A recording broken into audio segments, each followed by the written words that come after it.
You're about to hear how a $500 million pest control company was built through door-to-door sales. Now, if you're in roofing, HVAC, plumbing, or solar, don't tune out. This company didn't scale because of pest control. It scaled because of a culture and a recruiting system that works anywhere people drive growth. As you listen, stop thinking about pest control and start thinking about your team, your turnover, and your growth ceiling. That's where this conversation gets real.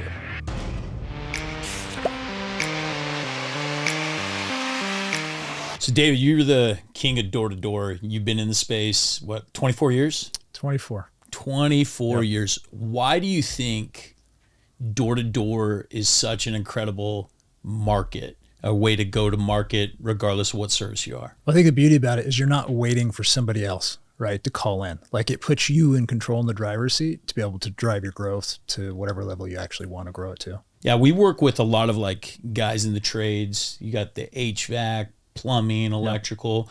Most of these guys, they would consider themselves demand services, right? They're waiting for the customer to call that says, toilet's broken, HVAC isn't working, I'm hot, I need this or whatnot. And so during those times, life is good.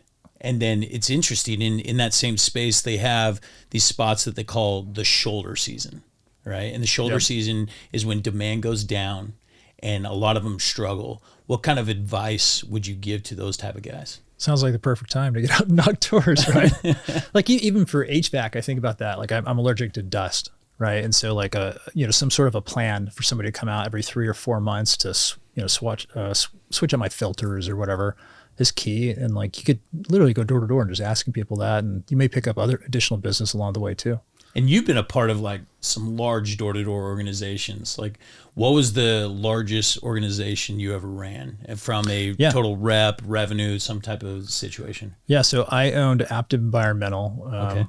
The year we just sold I sold out last year for, we were doing about 508 million in revenue a year. That's a decent amount of revenue. It's not bad. I mean, our average contract in that space is worth how much? It's probably like $800-900. There's some that go up to 1,000, but. So, 500, we're talking about 500,000 customers plus. 600, 700,000 if they're at a 800 or 900. Right. Yeah. Contract value. That's crazy. Yeah. And multiples, they're anywhere from 1 to 3 times revenue. So, that's decent. Yeah. So, you've made a little bit of money in your day. We have. That's awesome. But how do you get to 600,000 or 700,000 customers? That, like, most guys watching this are like, dude, I'm struggling to get 100 a year, let alone 600,000-700,000. Like, what was it that allowed you to, one, recruit the talent to be able to do this, and then do it the vast majority through door to door? Yeah. So it's all baby steps, right? You start with a single location, and little by little you start figuring things out. It's a very complex answer if you really want the whole story, but most people start out as a technician probably, right? Or a sales rep. Yeah. And they go, okay, I'm going to go get a few friends, once they get going. They're probably very likable, they're good with customers. They'll bring a few friends in, and then they get stuck where they're kind of like, I call it like the technician mindset. Right. And for that spot, it's like, you got to get your head out of the business, or out of, that mindset, and start managing people. Yeah. And it's hard because it's expensive for most people to go, I'm no longer going to be servicing customers. And then there's this new mindset. You get into the manager mindset, and you're, managing maybe 20 different people, 30 different people. But then it's like, how do I actually scale? And that's a whole other, skill set. And so like, what got you here won't get you there. Right. And then what got you here won't get you there. You have to keep developing and learning along the way. So then it becomes all about, building systems and processes and training manuals and training videos and trying to get all of your secret sauce from your recipe into, So what was the shift for you? Was it because you were always just like sales forward and then figure out operations, or like what made the shift of like, oh, I can take and scale this thing? Hey guys, it's Chris. If you're finding value in what you're hearing, go ahead and like and subscribe. That way people just like you can find this content for free here on YouTube. Now let's dive back in the show.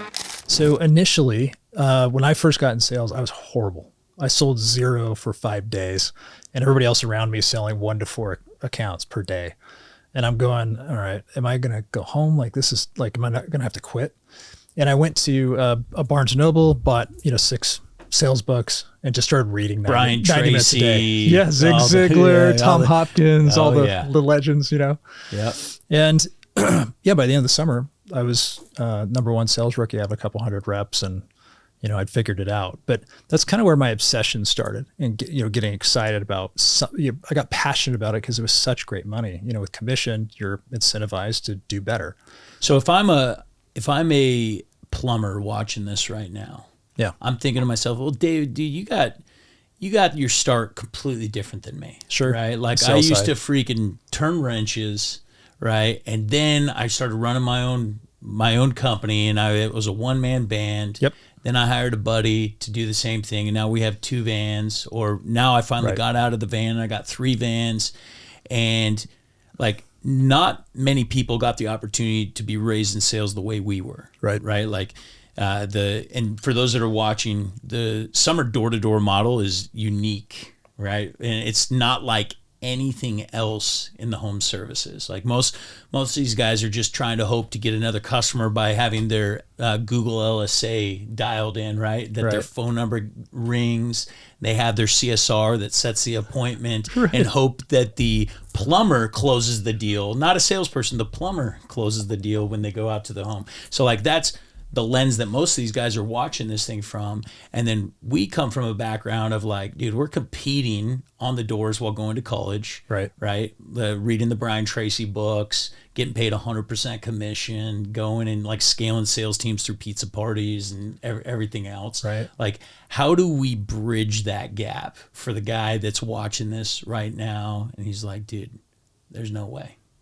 You know, I think one, if you can see the growth opportunity and you're excited about it, start reading about it. Start reading about sales. Start training, and you know, there's so many great systems out there to learn. Like I think of like us, like we just put everything in a training manual over time so that we could replicate that with each sales rep. And a lot of that was because of my horrible experience.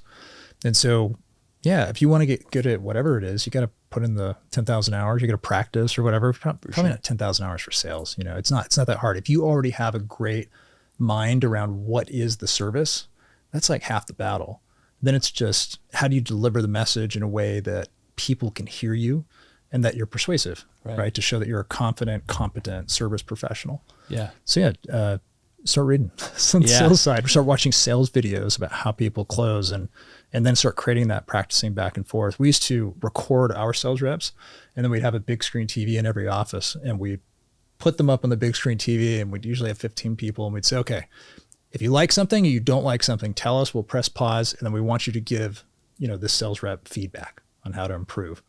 And we just keep going all the way through it, and that's how we get everybody better. So what is your thoughts for like a business owner that's never been a great salesperson, right? Like they've just had a desire to grow a business, and they've figured it out a little bit, right? But they have no idea how to train. They no idea how to script. Like what is the next like 3 steps that you're giving to that person so that they can actually start focusing on building a sales organization? Yeah, I could give you examples of sales books. Somebody needs to create this actually for this industry. So I don't know if you guys have got this figured out yet, but I would create training videos that are just in general, not necessarily something specific, but just start with different industries and have people watch them, because I do think that the same type of approach can work for a lot of industries. Yeah. You know, oftentimes you're out there, you may already have a bunch of customers in the area, which immediately builds credibility with them to let them know, you know, I have service so-and-so, or I have, you know, customers here and here. You know, I'm already in the area today, taking care of them. If you can be here, I'll give you some sort of a discount up front. But, you know, do you mind if you have a minute? I'll walk you through what we're doing. Yeah. So it's interesting in these industries, there are sales trainers, right? Like there's sales training platforms, you know, Next Level, we do different training stuff. Yeah. But at the end of the day, a lot of these guys, they just try to offload it to these platforms, somebody else. Yeah. Right? Like, oh, I'm just going to contract this out. I see it very common in these industries where basically they offload their marketing, they offload their sales. Hopefully that I invest in this platform or this program, and it's just going to automatically teach my people. Like, what would you say, how important is it that a CEO or a CEO of a 10-man organization, how important is it for that he truly understands his sales process, the ability to sell? I think it's critical. I mean, it was for me. And I wasn't just great at sales. Like I really got passionate about the service side and what we could do there. I got passionate about HR and building core values and, growing that. I got passionate about finances and looking at expenses. And so to me, it's more about obsession and then taking that laser-like focus and just turning it to the next thing. Like if you're a great plumber and you've got that technical side down pat, it's like, okay, well, take that same level of excellence. The way you do anything is the way you do everything. Yep. Take that same level of excellence, just take some time and start focusing on the sales side. Because when you learn it, then you can speak to it and people can tell, like when you're speaking truth to them, they recognize and they're like, this individual is confident. I believe in what they're saying. And then you also know that people aren't just kind of telling you whatever, like you can read between the lines if someone's actually, fibbing or whatever else, like, yeah. So what if I'm Billy Bob and I'm just like, dude, I do not have the gift of gab, and no matter how much I study, I can't figure it out. I'm just a really good technician. What would you say to this? What's the solution for someone like that? I don't know. You got to believe in yourself, right? That you're willing to start putting in the time to figure it out. For me, that's my personality, is like, there's nothing I can't figure out. Just give me the time and I will eventually practice enough that I can get better. Yeah. Yeah. Well, one thing we talk about is like, man, if you're not him, you need to recruit him, right? Like you need that makes sense. Like you need to bring in the person that can be that visionary, that can be that sales leader. Yeah. Because I think just the same way you're sharing is like sales is so mission critical to scale. Right. Like, and to be able to go and combat shoulder season and to be able to go and grow into multiple locations and everything else, like it's always driven by sales. You spoke to obsession. What do you mean by obsession? It's the one character trait I've seen in every great entrepreneur. Same thing with high achievers. It could be a music artist. It could be an actor in Hollywood or whatever. They're just completely obsessed about their craft. And it enables them to continue to keep focusing on it and making it, like, just because I started out as a salesperson didn't mean I was going to do that for the rest of my life. Yeah. I said, okay, well, I kind of conquered that. What about sales management? What about recruiting people on board? And then it was, what about the operations side? Like, how can we think differently and think outside the box? I talked to tens of thousands of, homeowners. I've heard a lot of things consistently that their pest control is missing in the space. So why don't we start experimenting with this idea or this idea? And if it works out, we'll expand it to, additional locations or whatever. So it's more, and then it was entrepreneurship, and then it was scaling, across multiple states, and like, how big can this go? And then it was, what about really cool headquarters or really developing the culture? Yeah. So it's just like a step-by-step, baby step, learn. And then when you feel like you've mastered something, going, okay, what's next? Yeah. What else can I do? What would be exciting? If you're obsessed, I don't know, that's it. Like, so I was, I went to on spring break with my friend Ryan, and his stage name is Cascade. He's a famous world DJ or whatever. And guy makes tens of millions of dollars a year. As a DJ. And we're sitting on the beach, and as a DJ. And so crazy. We're talking about, like, I just asked him, like, so kind of what made you successful? You've been doing this kind of same thing, 20 years or whatever. What is your secret? And he's like, I just stuck with it. The compound effect. I'm like, what? He's like, no. He's like, honestly, there are DJs that are better than me. Right. But they couldn't get through the grind, like the really hard times, those first 5, 6, 7 years, it was rough. He's like, I'd play almost anywhere. He's like, but over time, you keep getting more calls, that it starts to snowball. And here I am. He's like, I can't believe, it's amazing that I get to be able to do this. I couldn't agree with that more. Like, just the relentless focus and not being distracted, right? Like, distracted by failure, distracted by success. Mm-hmm. Right? I see so many guys that they start to see a little bit of success, and then they start looking at other opportunities. Oh, I need to take this money and get 7 streams of income, or I need to go do this and the other. And they don't keep doing the thing that got them there. Right. Or, they get a few hiccups, right? And they just don't keep going. So talking about like Aptive, so growing this thing to $500 million in sales a year or in revenue, what was like the timeline of how many years did that take? Yeah, so I like to joke that I'm like a 20-year overnight success. Yeah. So I built one company initially. So I got out of college. I'd saved about $300,000. My old boss threw in money too as a silent investor. and we built the first company. Yep. And I almost bankrupted the company initially.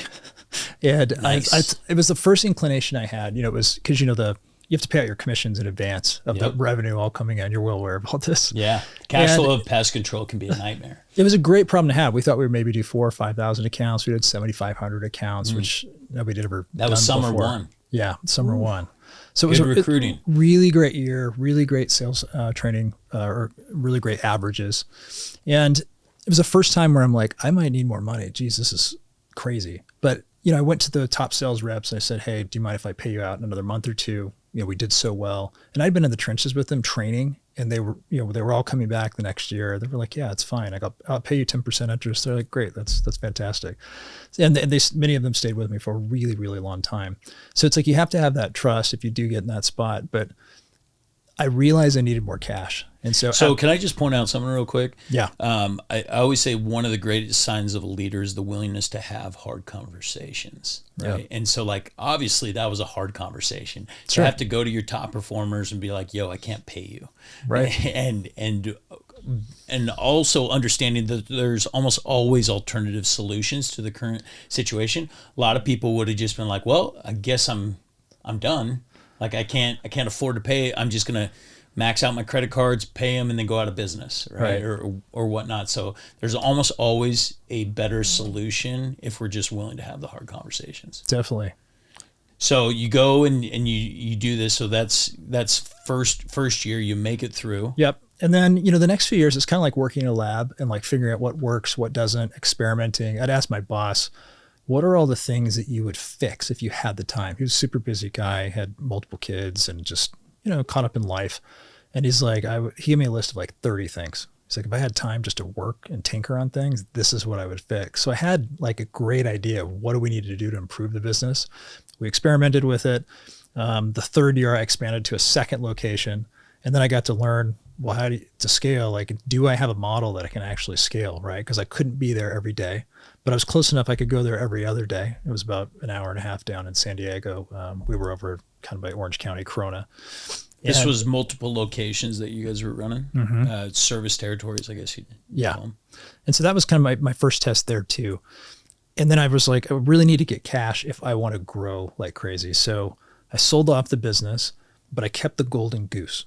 So I kept the sales force, my key leaders, my operations leaders. So you just sold the accounts? Just sold the accounts with the corresponding technicians. Technicians, especially in pest control, it's pretty easy. You can retrain them. You can train new ones within probably 2-3 weeks. Right. And so we were flush with cash. I sell that business. Forbes said I sold it for $13 million. I have an NDA, but that's good enough. Took all that through in the next one. And then we went into 4 different states that next year. We were in 9 states by the time I sold that one a few years down the road. What year was it that you sold that one? That was 2008. It was right at the Great Recession. In fact, you sold the second one. You sold in 2008. Oh no, the second one was 2011, 12. Okay, so the first one that you get 13 million is 2008. You take it, you go and reinvest. If I remember right, pest control companies struggled during this Great Recession time. A little bit. Basically, from my college standpoint, I was in the recruiting game, right, during this time. Right, home security and those type of things, and it seemed like most pest control companies went off the map, right? Shut their doors, weren't able to flex into it very well, while home security and whatnot kind of pushed through and made it through, and then we saw another rise of pest control kind of come out through that. That was I think my in personal experience. our mind, if you're in that summer sales world, I mean, maybe there was some fluctuations in it. I remember, I think Eclipse sold off during that time, and they kind of went out. Whereas we took all that money and ramped up, into 4 locations immediately, and then into 8, and then into 12. Right. And so we expanded really, really quickly. And pest control in general is very resilient. The joke is that the bugs don't read the Wall Street Journal. Yeah, there's always bugs. Yeah. It was very consistent. And when we sold Eco First, we were in 9 different states west of the Mississippi. We kind of learned how to run a regional business. Then it was what else can we do if we had tens of millions of dollars to expand? And so kind of same thing. We just kept expanding with Altera. That was the third company.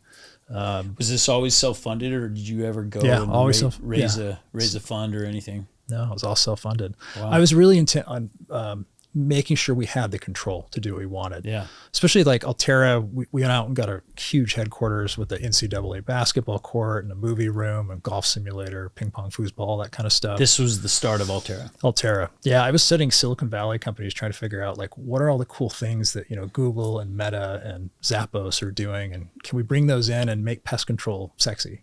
Because it's not a very sexy industry. Right. It's hard convincing a bunch of college kids that, hey, you're going to make a ton of money doing this. And when you walk into a beautiful building and then you have, the best training on the planet, it was always about the training for us. Like if that was my general thesis from the beginning on the sales side, if the sales reps are truly selling more on average than anywhere else, then you'll be able to grow that consistently. It's not just about hype or flash or, we're the cooler guys to come be with. And it was so true for us. Like the average sales rep would sell 70% more with us if they had switched over from another company from the prior year. Mm-hmm. And so we kept all those stats and the data just to be able to use as a proof point to people when they were trying to decide whether or not to come on. So with Altera, kind of same thing. We did that for another 4 years, expanded to a couple thousand cities.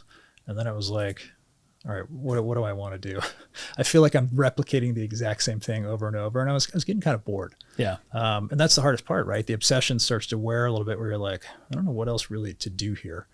And so then I'm like, okay, I'm going to take my right-hand guy, Bess, and put him as CEO. I'm going to step back as chairman and founder. I can just focus on strategy, the things that really that I was most passionate about. And then I'll have Bess run the day-to-day. And so we did that for another almost, 8.5 years. And then just sold that one recently.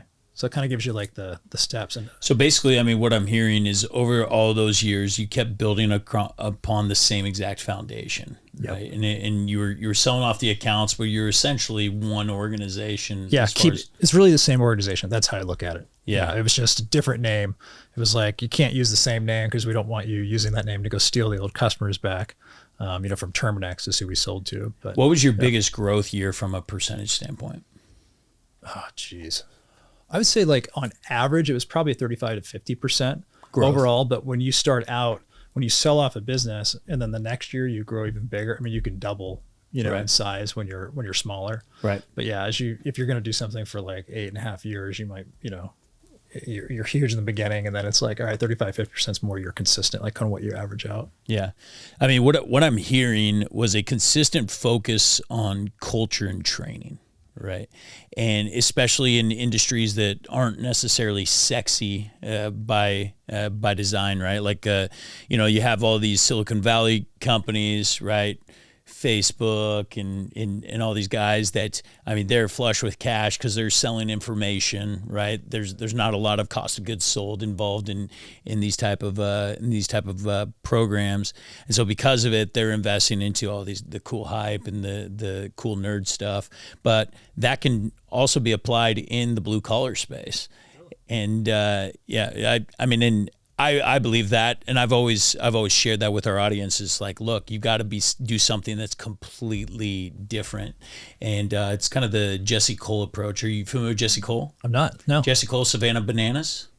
Okay. Have you heard of Savannah Bananas? I have not. No. Oh my goodness! The name though. You need to look into Savannah Bananas. This is a guy that literally took one of the most boring sports in the world, baseball, and I think I have heard about revamped essentially it from the fan experience, right? And just overall just applied culture to baseball, where like tradition is super strong and you only do things a certain way for the last 130 years. Yeah. Now he's like, completely flipped it on its head, the performances and everything else. It's kind of like a Harlem Globetrotters type thing. Similar to a Harlem Globetrotters. Yeah. It's still a competition, but there's just like different rules and stuff. Okay. Like for example, pop fly, foul ball, if a fan catches it, you're out.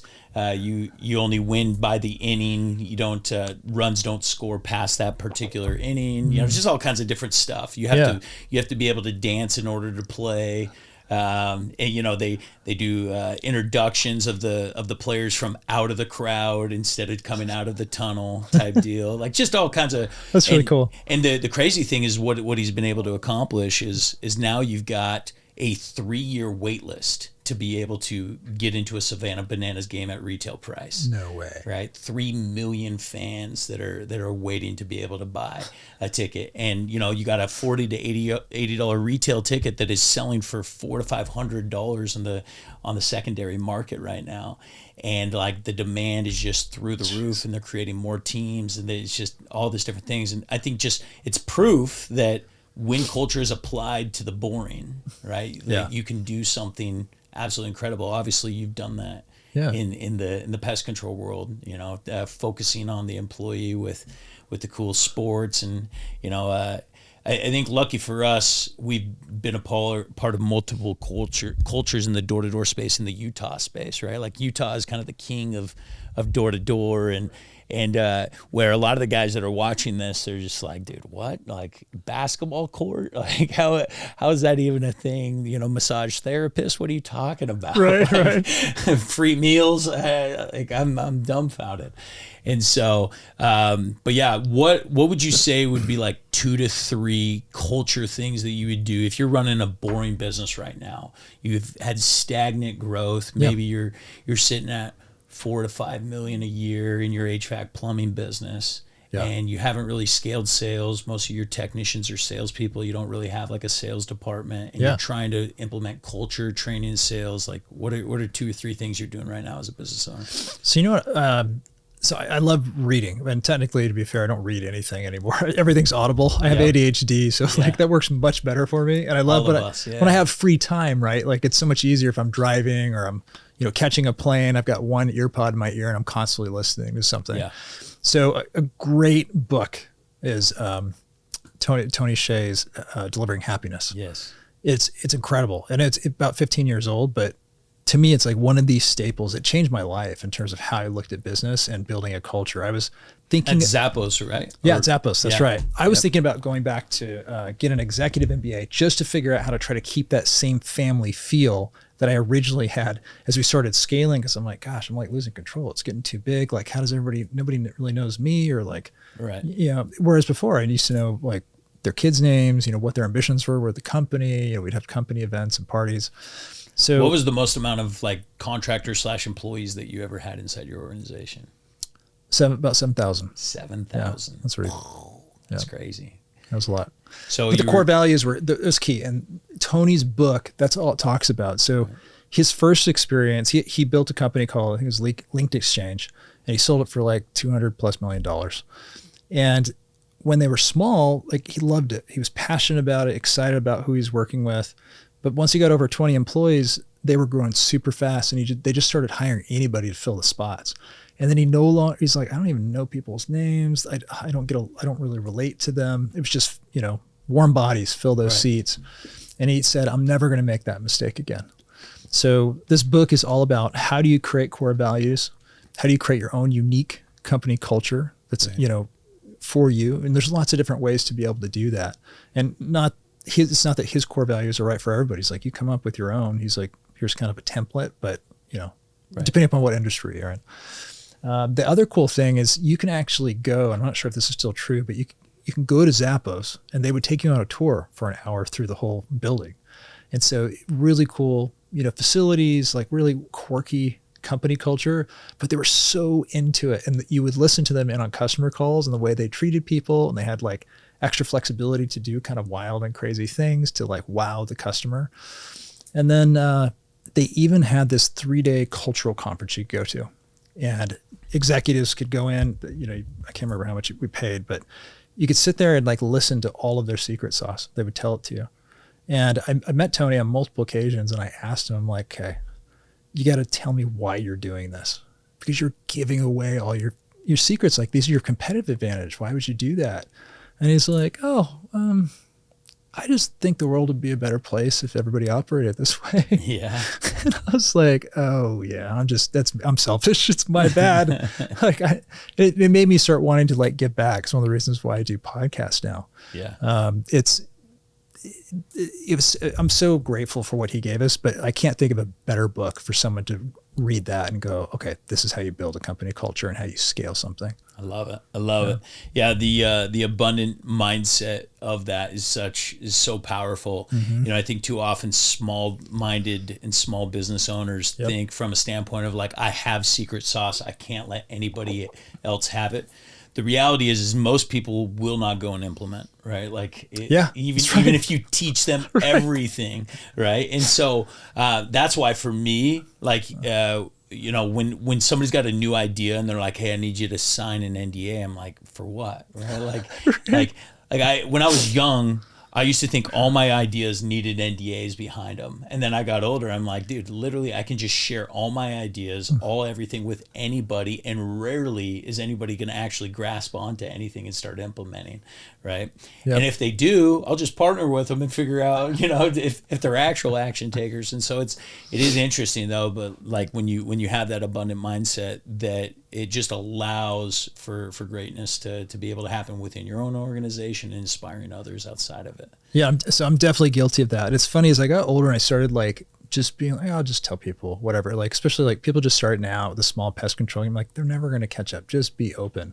What was fascinating is one idea for me to them. Yeah, it might help them, but one idea that I learned from them, it could be worth millions of dollars to me. Right. If they're like, you know what, we've been working on this too. Because if you're willing to share, people are now going to be vulnerable and open up to you and share something back.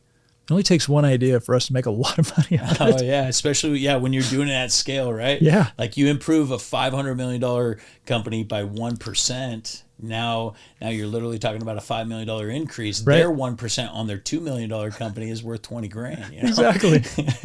And so, yeah, it is so interesting. And there's so much so much money, so much success, so much abundance out there that, and I think the guys that have grasped onto that fact have really found a ton of success. I see it in the trades industry. I see it even like Sam Taggart in the door-to-door space, right? Like door-to-door con. When he launched door-to-door con and that type of thing, I thought like, well, dude, what are you doing? Like nobody's gonna buy into this, right? Like everybody's trying to hold their own secret sauce. Like here, my door-to-door group, I don't want you to do it. And then he created just this cool, abundant feeling of like recognizing people across different companies and being able to share best practices across the board. And it's turned into something, you know, phenomenal and really better for everybody. Yeah. And kudos to him for having like the vision to do that. Because initially, if you told me that idea was going to work, I'd be like, no one's going to send all their sales reps to mingle with other sales reps. It sounds like it could be a recruiting nightmare. Right. And I thought the only person that would invest in this is the sales rep, and the sales rep can't afford to do it. But instead, he's got these business owners that are literally paying to be trained by somebody outside of the organization. Yeah, it's so interesting. It's fun to see like ideas cross-pollinate too, right? Where it's like you may learn something, you may not do home security, you may not do solar, you may not do roofing, but if you can pick up one thing from them that's like, I never thought about that, applying that here, same thing, you can make a lot more money. Oh yeah, for sure. So I know one of your secret sauces in scaling your business was getting employee/contractor buy-in, right? Basically an equity pool that allowed these guys to be able to share in the upside. Can you speak a little bit more to that? Yeah. So one of the beautiful things about how we did it by selling off, you know, every 4 years, you know, it wasn't always that popular. The idea of selling, people were like, wait, am I going to have a job? He's like, yeah, everybody here, like you're going to chill for 6 months. I'm going to still pay you. Relax. And then we're going to start up again and we're going to have even more money and we're going to scale even bigger. And there's going to be more opportunities to go all across the country and manage or whatever. It was hard to sell people on that. We got a lot of negative rhetoric from other companies like, oh, they're going to sell out or whatever. And the beautiful thing about it is we had so much money, we never had to give the company away to other people. And I was able to maintain control the entire time. And so when we started Aptive, which is our fourth company, it's like, hey, you know what? I've made a lot, 9 digits or whatever at this point. I'm going to give back. We're going to put a 25% equity pool together for all employees. So when we sold on this last round, like it was 9 digits that we gave back to our employees, and many of them made 6 and 7 figures. That's really incredible. cool. So how did you? So 25%. Like, how did you structure earnout or rank into that pool? Yeah, so it was all based on numbers, so that everybody's incentives were aligned to grow. So if you were a sales manager, depending upon how many salespeople you had and how many accounts you put on each year, that would determine how much of the overall LTIP you would get. Got it. If you were an operations manager in a location, depending upon how many accounts you managed overall as that thing would grow, then that was your portion of the LTIP.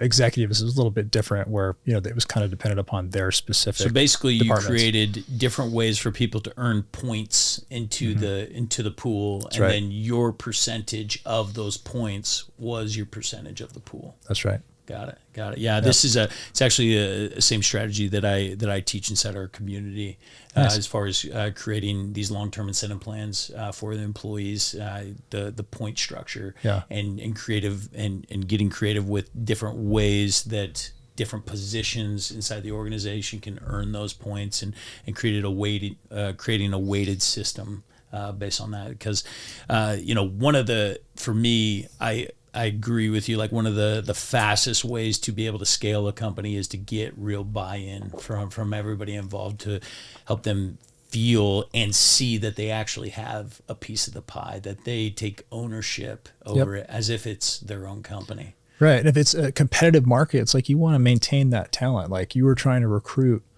there's only so many people out there to recruit from if you're in some of those markets. And so you're trying to make sure it's as attractive as possible and keep them on for as long as possible. What was the largest payout that somebody within your organization made that wasn't a founder or an executive position? Millions. Yeah. There's some just wildly successful, regional sales managers or vice presidents of sales that made a lot. Kudos to you to make it happen. One of the reasons I'm so passionate about doing these type of structures is I was a part. So prior to founding Solgen, I had worked for 3 different organizations, and all 3 of them had some sort of LTIP structure. Yeah. And nice. I saw one that was structured the right way, but there wasn't a lot of clarity made around it. And so people fantasized about having way more than what they actually had. Yeah. And I saw the buy-in there. And then I saw another organization that there was constant promise of, hey, we're going to do this, but then they never actually did it.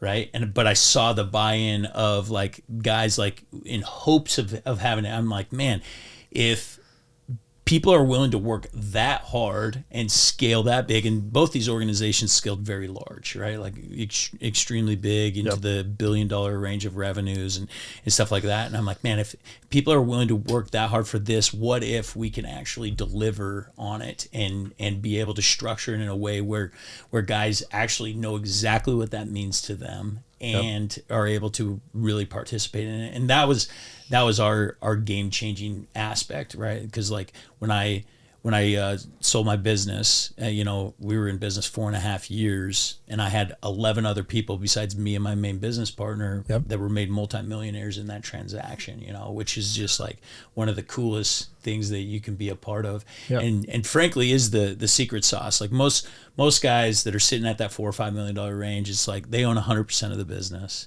Right. They're not willing to give up anything, right? Like they understand they probably should, but they won't, right? They're just being willing to part a little bit can be a drastic game changer. Well, it's nice when it's in the founder's hands too. Like, if you bring in private equity, you bring in other people, it's less popular for them just to be like, oh yeah, we're just going to generously give this out to everybody. There has to be very direct, aligned incentives for what it is they're going to achieve, and that they're going to expand the pie, and therefore it's worth it to give that LTIP out. Right. Yeah, one of my favorite examples of having a small piece of a very large pie is Elon, right? So, from PayPal, his first big exit, he owned 11.2% right. of a $1.8 billion business, and it paid him out. It was $165 million, right? And so where most people are just hoarding their couple $1 million of equity that they're sitting on and not willing to expand that pie and really understand the opportunity out there. Yeah.